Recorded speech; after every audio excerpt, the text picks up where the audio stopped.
এটা হলো চোরের দেশ। এই দেশে গরিব মানুষের আপনার মতো আমার মতো লোকের খাওয়া নাই। আপনার বাপের 1 শতাংশ জমি নাই, আপনার ব্যাংকের 1 কোটি টাকা লোন নিয়ে দিয়েছেন, ওই যে অফিসারের লোকে ভাও করছেন। আর আমার 3 লাখ টাকা দিবেন, আমি সৌদি জমাটা গরিব মানুষ, টাকা কোষাইছে 2 লাখ, আর 2 লাখ লাগবে। এরপর আরেকটা জিনিস চাই, টাকা নেওয়ার আগে সরকারি ব্যাংকে চাকরি করে এর মধ্যে কর্মকর্তার সিগনেচার লাগবে, ওই কর্মকর্তার 3টা ব্ল্যাঙ্ক চেক লাগবে।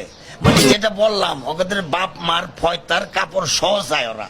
এটা তো দেশের কালচার না ভাই। 3 লাখ টাকা আপনি এত কিছু চাচ্ছেন, অযথা। আপনি একজন মিডিয়ার লোক, আপনি হ্যালো লোক আছে, একজনের প্রধানমন্ত্রীর লোক, আপনি চাইলে ভুয়া কাগজ ডাবল করে হাজার হাজার কোটি টাকা নিয়ে যাচ্ছেন।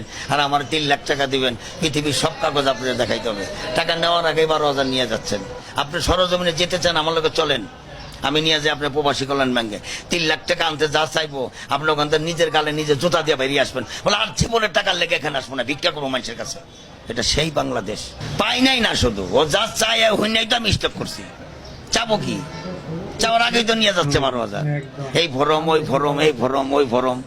তারপর ওই যে সরকারি কর্মকর্তা, মনে করেন আমি গরিব মানুষ, আমি কাউন্টারে চাকরি করি, আমি বিদেশ যেমন নিয়ত করছি, আমার 3 লাখ টাকা লাগবো। আমার তো সরকারি কোনো লোক নেই ভাই, আমার তো সরকারি কোনো অফিসার নাই, তাহলে আমি তো টাকাটা পাচ্ছি না। আর আপনি সরকারি একজন কর্মকর্তার ব্ল্যাঙ্ক চেক আপনি তো গভীরতা আত্মীয়তা ছাড়া দিবেন না, দিবে কেউ? তা আমার তো নাই।